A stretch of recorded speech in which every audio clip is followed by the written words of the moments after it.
संजमो तवो देवा वेतं नमस्ते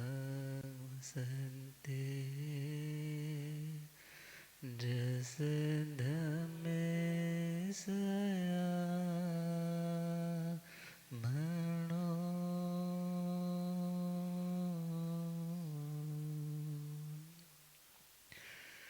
जे हाथ जोड़ गोरानो मेरी वंदना जे हाथ जोड़ गोरानो एक बार वंदना हजार बार वंदना एक बार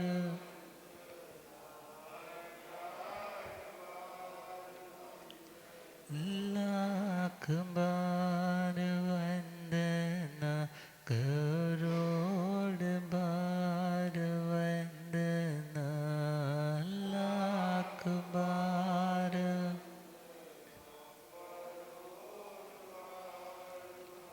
जे हाथ जोड़ गोरानो मेरी वंदना जे हाथ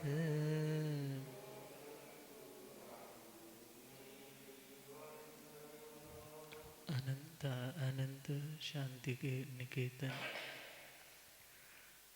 शासनपति श्रमण भगवान महावीर स्वामी के पावन चरणा अरविंदों में हार्दिक भावना वंदन नमन।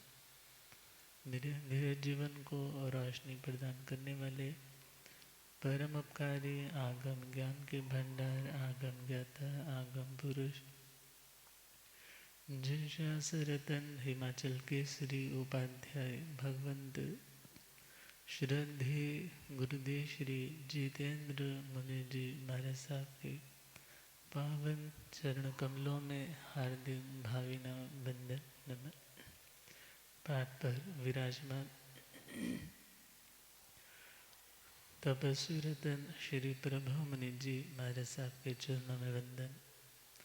धर्म सभा में उपस्थित धर्म अनुरागियों, सुशीलवती माताओं एवं बहनों, असीम पुण्य दे से भाग्य दे से आप सबको संतों का समागम और वीतरागवाणी श्रवण करने का सुअवसर प्राप्त हो रहा है। श्रवण कर रहे हैं श्रीमद् समवायांग सूत्र 32वां समवाय 32 योग संग्रह,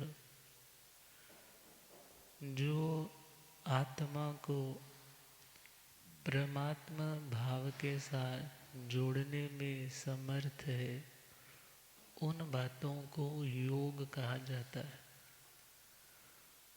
जो आत्मा को अशांति से हटाकर शांति से जोड़ दे, उन्हें योग कहा। तो 32 बातें हैं, वो 32 उपाय हैं, वो 32 मेथड्स हैं by which we can attain peace. और वो शांति भी एटर्नल होगी, शाश्वत होगी, आकर के जाने वाली नहीं होगी।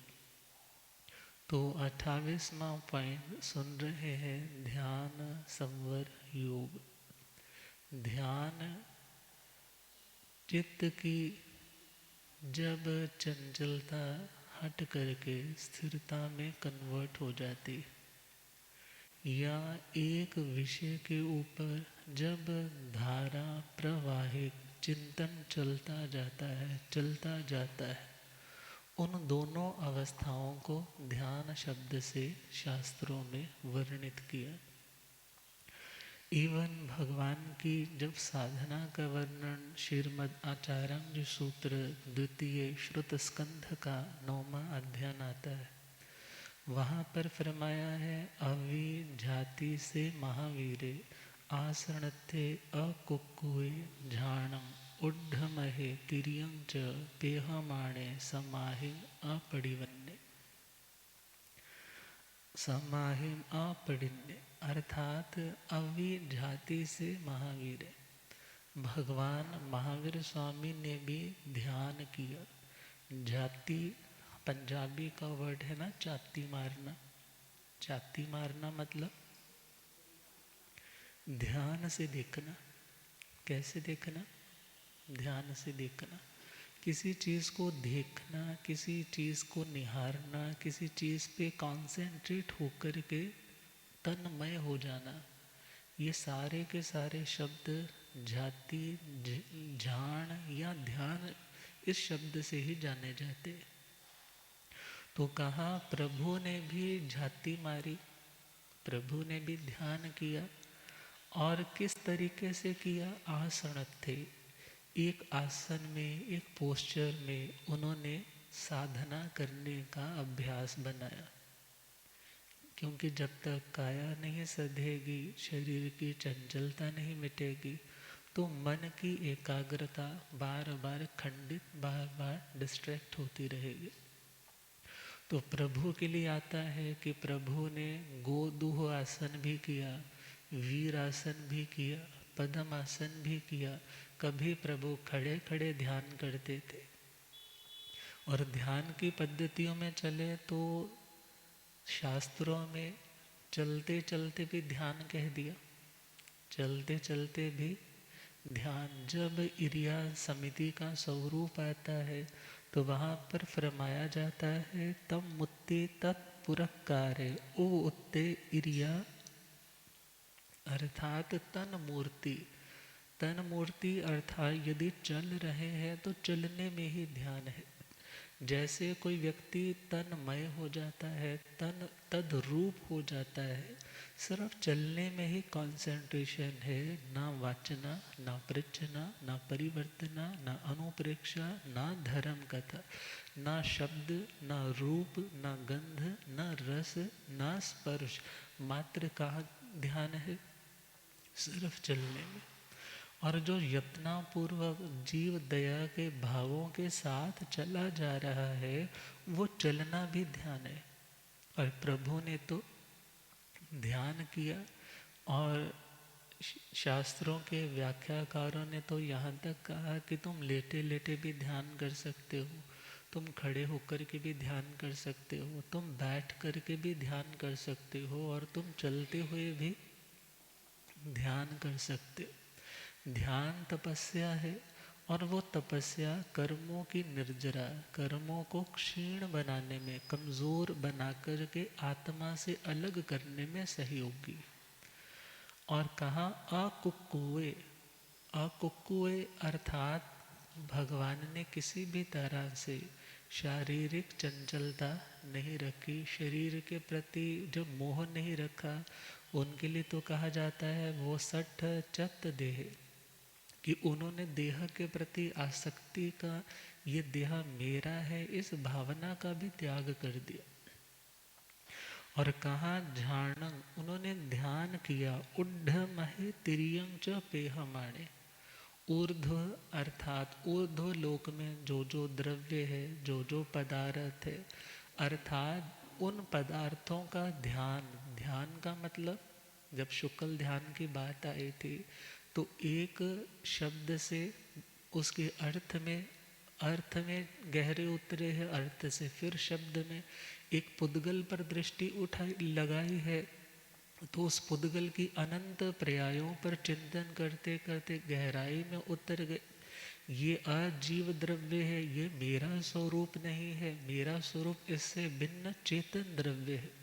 अर्थात कभी तो ऊर्ध्व लोक के उन देवी देवताओं का, उनकी पर्यायों का ध्यान करते होंगे, और कभी त्र्यक लोक, अर्थात इस त्र्यंच लोक तो त्रियंचों के लिए बोला जाता है, मगर त्रियक मतलब जो ऐसे विस्तृत है, मध्य लोक में रहने वाले उन पदार्थों का ध्यान किया। क्योंकि अवधि ज्ञान तो था ही, दीक्षा लेते ही मन परैव ज्ञान भी था, तो और पूर्वों का श्रुत का ज्ञान तो उनके पास, क्योंकि श्रुत और मति ज्ञान तो अवधि ज्ञान ये तो जन्म से ही उनके पास थे।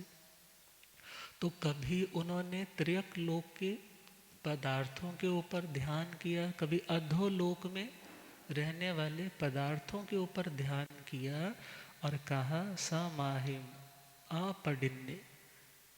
उन पदार्थों को वो देख रहे हैं मगर समाधि पूर्वक, समता के भावों से।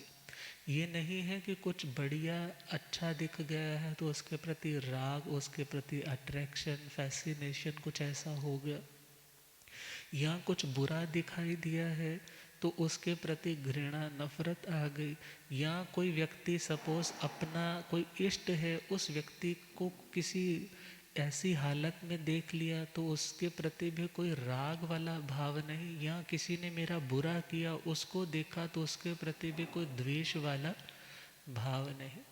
क्योंकि मात्र परीक्षा करने से, देखने मात्र से कर्म बंध नहीं।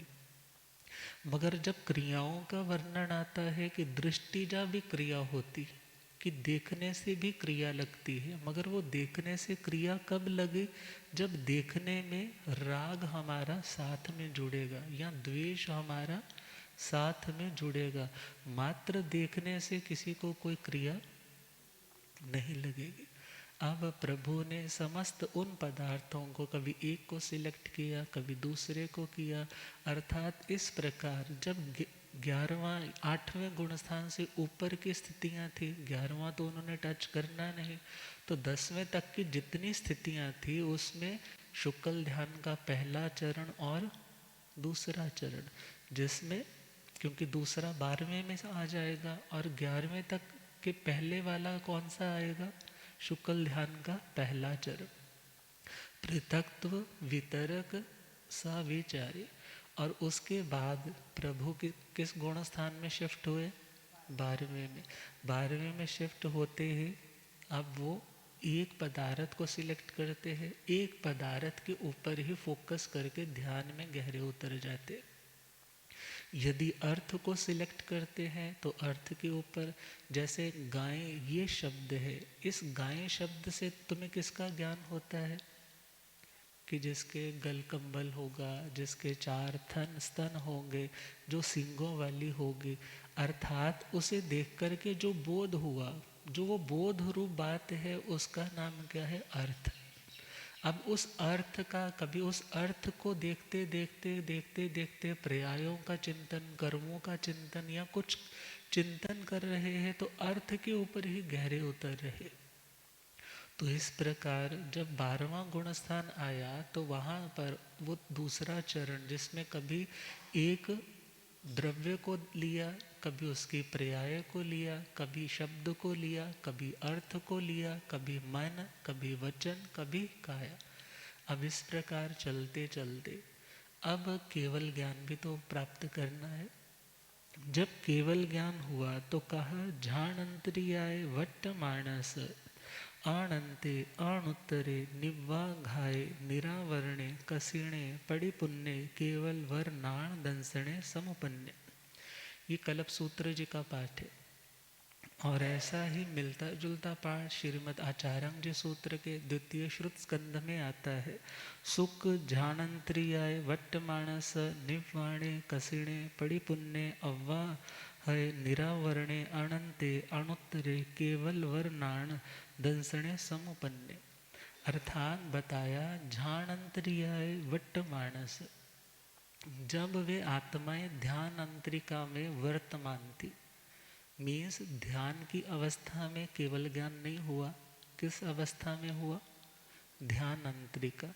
ध्यान अंतरिका का मतलब जब एक ध्यान से अगले ध्यान के स्टेट तक पहुंचने का अभ्यास चल रहा है।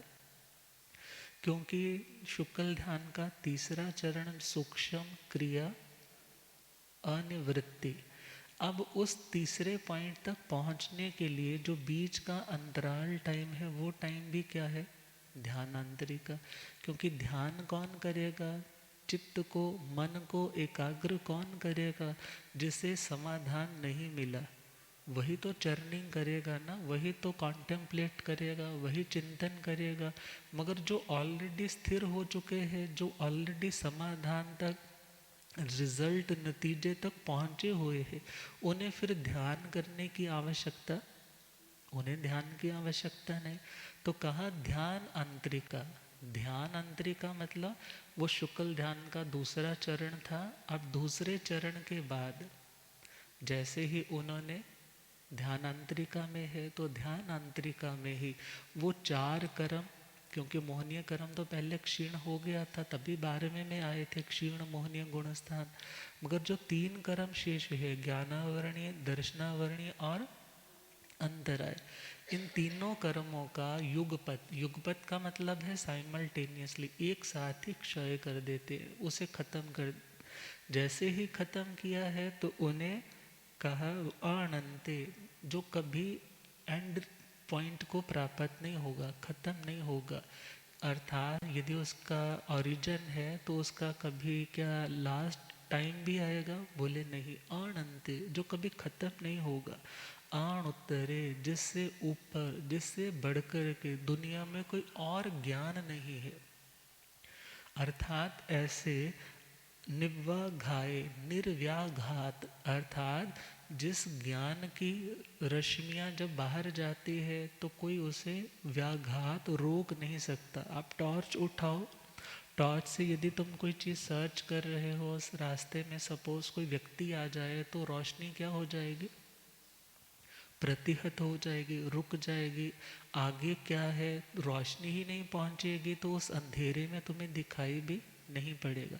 मगर उन केवल ज्ञानियों का उपयोग कैसा? निर्व्याघात, दुनिया की कोई भी वस्तु रास्ते में क्यों ना आ जाए, मगर उनकी ज्ञान की रश्मियाँ वहाँ तक पहुँचती है और उस अर्थ को ग्रहण करती, उसको जानती है।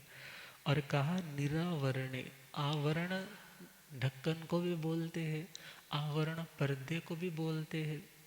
जैसे बोलते हैं ना पुराने टाइम में कि इस दही को थोड़ा कज दो, कजना मतलब ढक देना। अब जो हमारे अनंत ज्ञान, अनंत दर्शन है, जो कर्मों से हमने उनको कज रखा है, ढक रखा है, आवृत कर रखा है, क्योंकि स्वयं ही ज्ञानावरणीय क्या सभी कर्म हम स्वयं ही बांधते हैं और स्वयं ही खोलते, स्वयं ही पर्दे डालते हैं, स्वयं ही उन पर्दों को उठाने वाले होते। तो भगवान जब केवल ज्ञान हुआ तो कहा निरावरणे, आवरण जब तक रहते हैं तब तक उसे छद्मस्त कहा जाता है। जब तक आवरण रहते हैं, आवरण 2 है। आवरण कितने हैं? 8 कर्मों में आवरण शब्द 2 के साथ ही लगता है, ज्ञानावरणीय और दर्शनावरणीय। बाकियों के साथ आवरण शब्द नहीं लगता। और जब तक ये 2 आवरण रहते हैं तब तक किसी को केवल ज्ञान नहीं होता, तब तक वो आत्मा छद्मस्त कहलाती है। छद्म का मतलब भी आवरण है, छद्म का मतलब भी क्या है? आवरण। और कहा निरावरणे, अर्थात वो आवरण, वो पर्दे कौन से? ज्ञानावरणीय और दर्शनावरणीय, वो चले गए, वो हट गए। कसीणे पड़ी पुण्य, केवल वर नाण दंसणे समुपन्ने।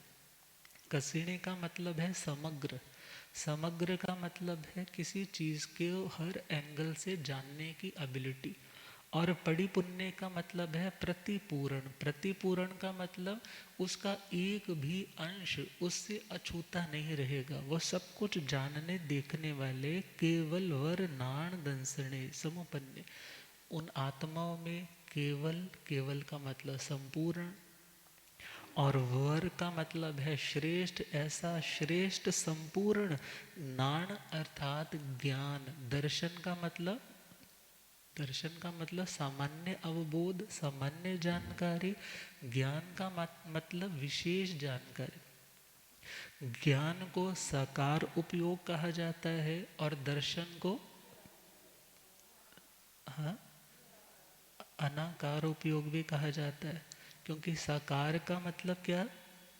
साकार का मतलब जिसमें तुम्हें किसी चीज़ की विशेषताओं के साथ उसकी जानकारी उपलब्ध होती, और जिसमें तुम्हें उसकी जानकारी विशेषताओं से रहित, सामान्य एक नॉर्मल सी होती है कि कुछ है, उसका नाम होता है दर्शन। तो उन आत्माओं में वो केवल श्रेष्ठ ज्ञान और दर्शन समुपन्न पैदा हुआ।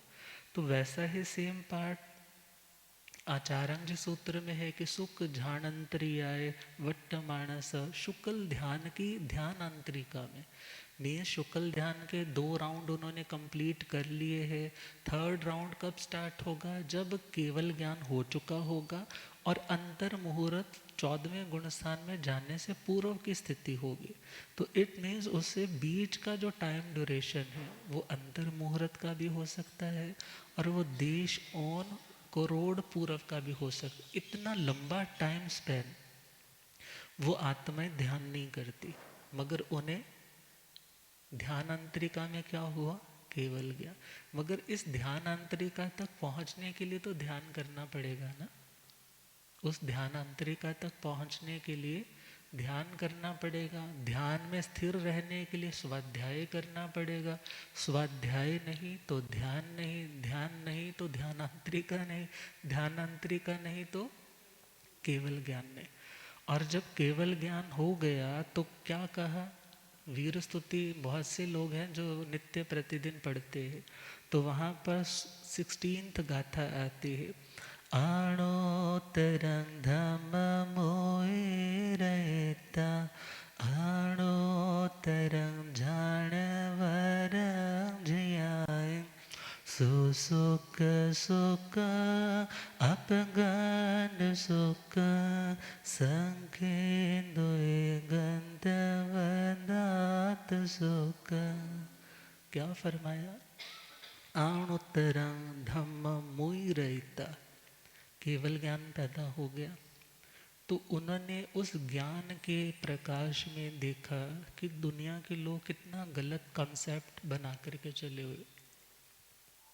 मेरे दुख का कारण कोई दूसरा व्यक्ति है, या मेरे को खुशी इस व्यक्ति से मिल जाएगी, मुझे सुख इन पदार्थों से मिल जाएगा। उन्होंने जाना ये सही रास्ता नहीं है। मैंने भी अनंत जन्म ऐसे ही बर्बाद किए, मगर अब उन्होंने सोचा कि मुझे तो अपना तीर्थंकर नाम कर्म गोत्र को क्षय भी करना है, उसे भी खत्म करना है, और अनंत करुणा है उनके अंदर। और उस भावना से उन्होंने दुनिया को उस अणुत्तर धर्म की, अणुत्तर का मतलब जिससे ऊपर कुछ नहीं, ऐसे शुद्ध धर्म का भगवान ने उपदेश दिया कि तुम करने वाले हो, तुम भोगने वाले हो। आत्मा नित्य है, आत्मा शाश्वत है, आत्मा अजन्मा है, आत्मा कर्मों का कर्ता भी है, कर्मों का भोक्ता भी है। द्रव्य की दृष्टि से आत्मा नित्य है, पर्याय की दृष्टि से आत्मा अनित्य है। और इस आत्म स्वरूप तक पहुँचने के लिए अपनी योग्यता के अनुसार या श्रावक वृत्ति या साधु वृत्ति जब तक नहीं आएगी, ये कर्मों के बंधन टूटने वाले नहीं। तो भगवान ने अपना उपदेश दिया श्रुत धर्म का, चारित्र धर्म का, अस्तिकाय धर्म का, और तदुपरांत अणुत्तरं ध्यान वरं जी आई। उस अणुत्तर ध्यान वर मतलब जो ध्यान की कैटेगरीज में भी वर श्रेष्ठ वाला ध्यान है। कौन सा ध्यान है? आर्य ध्यान श्रेष्ठ नहीं है। अपने दुख से दुखी, दूसरों के मतलब दुख से व्यक्ति दुखी है कि वो मेरा व्यक्ति दुखी है इसलिए रोने धोने लगा है, तो वो ध्यान भी अच्छा नहीं। दूसरे को नष्ट करने के लिए जो मन तुम्हारा कॉन्सेंट्रेट हो जाता है, फोकस्ड हो जाता है, उस प्लानिंग में उसको कैसे बर्बाद करना, कैसे उसको अपनी ज़िंदगी से दूर करना, वो रौद्र ध्यान भी अच्छा ध्यान नहीं। धर्म ध्यान अच्छा तो है, मगर शुक्ल ध्यान के मुकाबले में भी वो इतना अच्छा उत्तम ध्यान कौन सा? शुक्ल ध्यान। और शुक्ल ध्यान में भी परम शुक्ल ध्यान। और कहा कि प्रभु ने उस अणुत्तर ध्यान वर का जी आई मतलब ध्यान किया। ध्यान किया ये वैसे छदमस्तों के लिए शब्द है, उनका तो स्वतः ध्यान था। उनका ध्यान, क्योंकि हम लोगों को ध्यान करना पड़ता है, मगर ध्यान करने की चीज़ नहीं है, ध्यान तो होने की चीज़ है। और जब तुम अपने अस्तित्व में आ जाते हो तो तुम्हारा वो ध्यान सिद्ध हो जाता है। और कहा सुसुख सुखम अपगंड सुखम, प्रभु का ध्यान कैसा था? कहा सुसुक सुक्कम, शुक्ल से भी अति शुक्ल। शुक्ल का मतलब जो निर्मल है, और निर्मलता का मतलब जिसमें कोई मलिनता, कोई मैल, कोई खोट नहीं है, कोई इम्प्योरिटी नहीं है। अर्थात यदि विचार तुम्हारे किसी पॉइंट पे स्थिर हो भी रहे हैं, यदि उसमें प्योरिटी है, ज्ञाता दृष्टा के भाव है, समता के भाव है, तो वो तुम्हारा ध्यान प्योर ध्यान है। और प्रभु का ध्यान कैसा? शुक्ल ध्यानों में से भी अति शुक्ल और अपगंड सुक्कम। अर्थात जैसे शरद ऋतु में, सर्दियों के दिनों में जिन लोगों ने पहाड़ों में यात्राएं की है, वो जानते हैं कि पहाड़ों के झरने, जो पहाड़ी झरने हैं, पहाड़ों से निकल रहे हैं, और एक जगह पर जब पानी गिरता है और बड़ी तीव्रता के साथ और कहीं टकराता है, तो वहाँ एक झाग सी बनने लग जाती। जैसे वो शरद कालीन टाइम के झरने कभी तो सूख जाते हैं, और कभी यदि बहते हुए यदि उनका पानी झाग सी बना रहा है, जैसे वो कितना निर्मल लगता है। कहा ऐसा उनका ध्यान निर्मल था, ऐसा उनका ध्यान निर्मल था। संखिंदो एगंत वदात सुखम, शंख के समान, इंदु चंद्रमा के समान। और कहा एगंत वदात सुखम, उनका एकांत रूप से कोई चांस ही नहीं है कि उसकी उस ध्यान में जरा से भी मलिनता आ जाए। अर्थात एकांत रूप से उनका ध्यान निर्मल था। सभी जीवों के प्रति मंगल मैत्री का भाव था, सभी जीवों के उद्धार की कामना थी, और अपनी आत्मा को तो वो किनारे पर ले ही आए। और जब ये सारा टाइम ड्यूरेशन उनका उपदेश देने में, अपनी साधना में बीता, और जब उन्होंने तीसरा चरण का स्पर्श करना है शुक्ल ध्यान के, तो उस टाइम सूक्ष्म क्रिया अनिवृत्ति अपने सबसे पहले मन की क्रियाओं को क्या कर लिया। औपपातिक जो सूत्र में लास्ट में जब जाते हैं, तो बड़ा सुंदर वो शैलेशी अवस्था का वर्णन है कि किस प्रकार एक संगी मनुष्य के मन के स्पंदन जिस स्पीड से चलते हैं, उससे भी असंख्यात गुना कम वो धीरे धीरे पहले अपने मन की वाइब्रेशंस को कम करते, प्रतिपल कम करते करते करते करते उन्हें सूक्ष्म करके पूरी तरह रोक देते। भाव मन तो पहले ही क्षीण था, मगर अब द्रव्य मन को भी क्या कर दिया? क्षीण कर दिया। अब फिर वचन के लिए कहा, वचन के लिए कहते हैं कि दो इंद्रिय वाले प्राणी का जो वचन योग है, उससे भी असंख्यात गुणा जो कम है वचन योग, वो थोड़ा थोड़ा करते हैं, कम करते करते करते उसे सूक्ष्म करते चले जाते, और उसे नष्ट करने के लिए तैयार हो जाते। और फिर काया का योग आया है, तो कहा सूक्ष्म पनक का जो काय का स्पंदन है, काय योग है, उससे भी वो असंख्यात गुना कम वाला काय योग धीरे धीरे कम करते करते करते करते उस स्थिति तक पहुंचते हैं जब काया का सूक्ष्म स्पंदन शेष रह जाता है। तो इन क्रियाओं को करने में जो कंसंट्रेशन लग रही है, जो साधना की जा रही है, मीन्स योग निरोध की क्रिया जो चल रही है, काया का सूक्ष्म योग जब मात्र रह गया है, तो वो ध्यान का तीसरा चरण है। कौन सा? तीसरा, शुक्ल ध्यान का। और जैसे ही चौथा चरण कब स्टार्ट हुआ? जब 13वें ही उस गुण स्थान में लास्ट वाले समयों में उन्होंने उस काया के स्पंदनों को भी क्या करना शुरू कर दिया, जो सूक्ष्म थे उनको भी रोकते रोकते खत्म कर दिया। तो 14वें गुण स्थान के पहले ही समय में अयोगी अवस्था, योगों से रहित अवस्था, जो स्पंदन चल रहे थे, जो चंचलता उन योगों के कारण आत्म प्रदेशों में हो रही थी, वो आत्मा के प्रदेश अब निष्कंप हो गए, उसमें कोई कंपन नहीं रहा। क्योंकि ये कंपन भी कर्म की इनविटेशन के दरवाजे खोलता है, मगर अब क्या हो गया? कोई कंपन नहीं। और उस अयोगी अवस्था में आने के बाद मीन्स उस 5 ह्रस्व उच्चारण का जो टाइम ड्यूरेशन लगा, उसमें भी तो असंख्यात समय निकलते हैं। तो उस उतनी देर में अनंत निर्जरा जो 4 अघाती कर्म शेष थे उनको क्षीण करके एक ही समय में क्या होते हैं, सिद्ध, बुद्ध और मुक्त।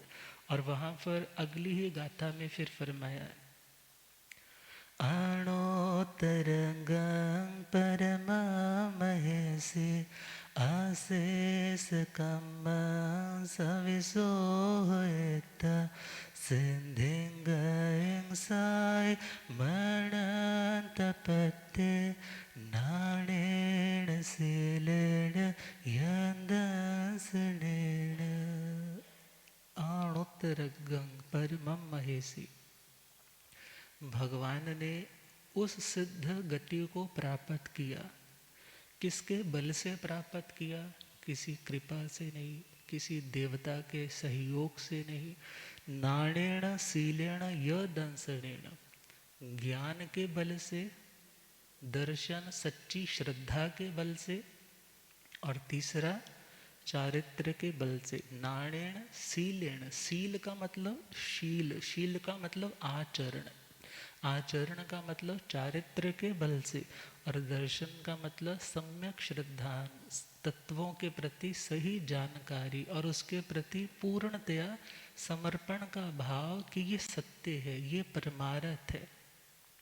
और इसके बल से उन्होंने अशेष कम्मं सविशोह इत्ता, अशेष का मतलब है जिसमें अब शेष कुछ नहीं बचा। शेष जब नहीं रहता तो उसे क्या बोला जाता है? अशेष। संपूर्ण कर्मों को विशोह इत्ता, उनका विशोधन करके, पूरी तरह से उनकी शुद्धि करके, अणुत्तरगम, उस अणुत्तर जिससे ऊपर वाला कोई लेवल दुनिया में नहीं है। अग्गम मतलब अग्र, अग्र का मतलब जो सबसे आगे, सबसे प्रधान वाली स्थिति है। परमम, परमम का मतलब जो सबसे श्रेष्ठ है। ऐसे सिद्धि गई साई मणंत पत्ते महेशी, महेशी मतलब वो महर्षि। ऋषि किसे बोलते हैं? ऋषि किसे बोलते हैं? कोई कह सकती महाराज मेरे पोते का नाम है, मैं उसको बोलती हूँ।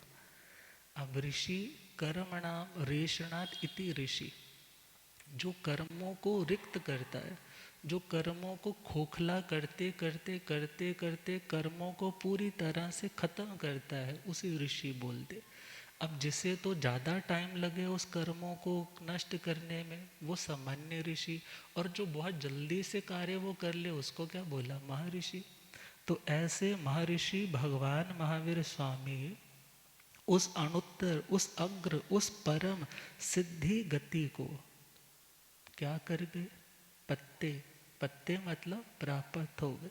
सिद्धि गई, उस सिद्धि गति को प्राप्त हुए, जो कैसी है? साई मणंत, सादी है मगर जिसका अंत, जहाँ पर जाना तो है मगर फिर कभी वापस आना नहीं।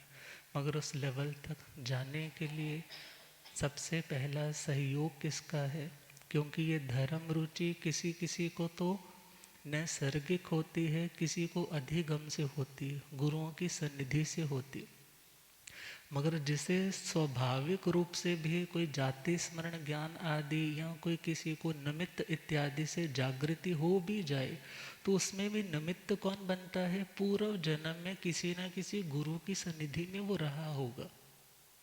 तभी तो क्या कहा, जिन्हें साथ सत गुरु, जिन्हें साथ सत गुरु तुम्हारा मिला है, जिन्हें साथ सत गुरु तुम्हारा मिला, उन्हें साधना में सहारा मिला है, जिन्हें साथ सत गुरु, जिन्हें साथ सत गुरु तुम्हारा मिला,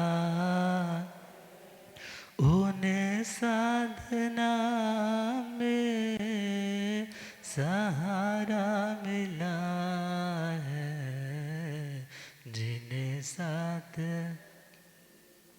तेरे शब्द का ध्यान करते हो को, तेरे शब्द का ध्यान करते हो को, कदम तेरी राहों पे धरते हो को, कदम तेरी राहों पे धरते हो, सुधरते हो को, संभलते हो को, सुधरते हो को, संभलते हो को,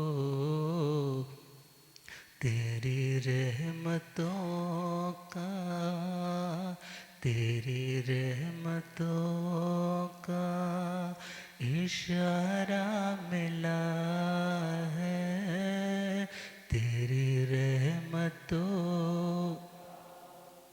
इशारा मिला, उन्हें साधना में सहारा मिला है, जिन्हें साथ सत गुरु, जिन्हें साथ तुम्हारा मिला है, उन्हें साधना में सहारा मिला है, जिन्हें साथ विष भोग उनको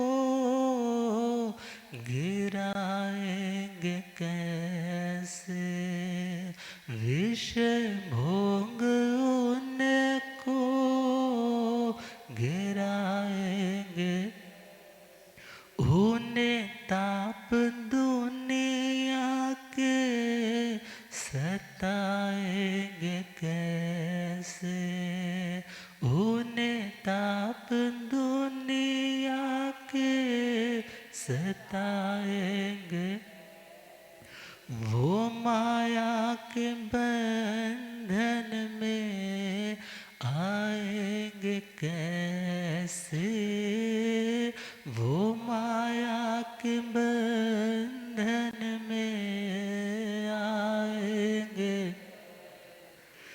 जिन्हें तेरे कृपा का, जिन्हें तेरे कृपा का हुंकारा मिला है, जिन्हें तेरे कृपा का हुंकारा मिला,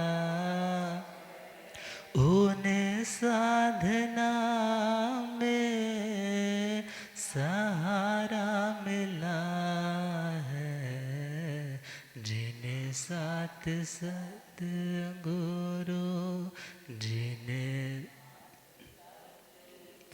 चरण धूलि मस्तक से जिसने लगाई, चरण धूलि मस्तक से जिसने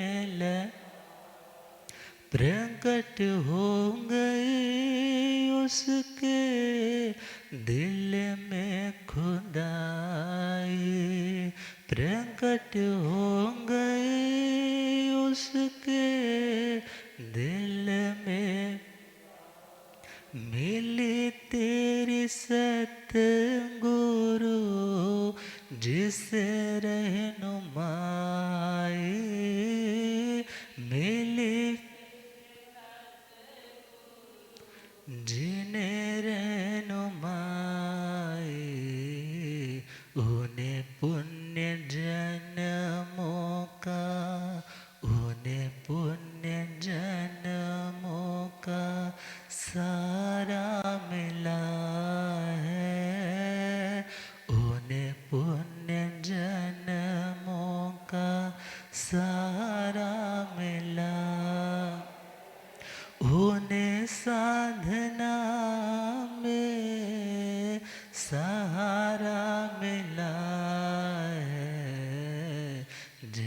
साथ सत गुरु जिने साथ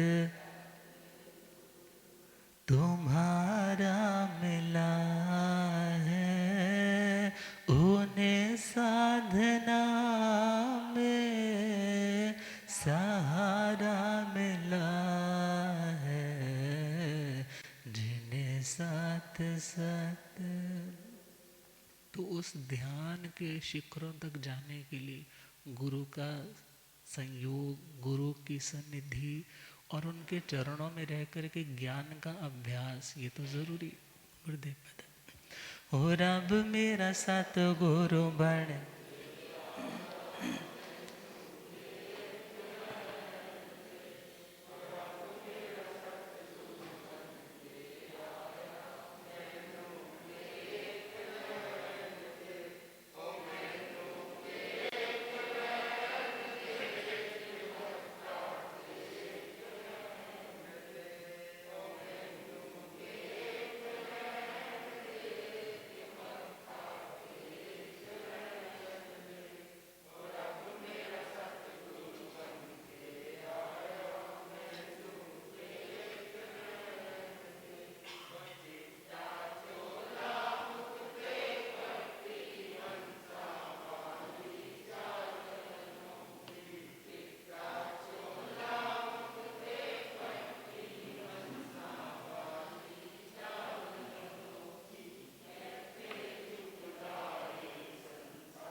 चुकदा संसार मैनो,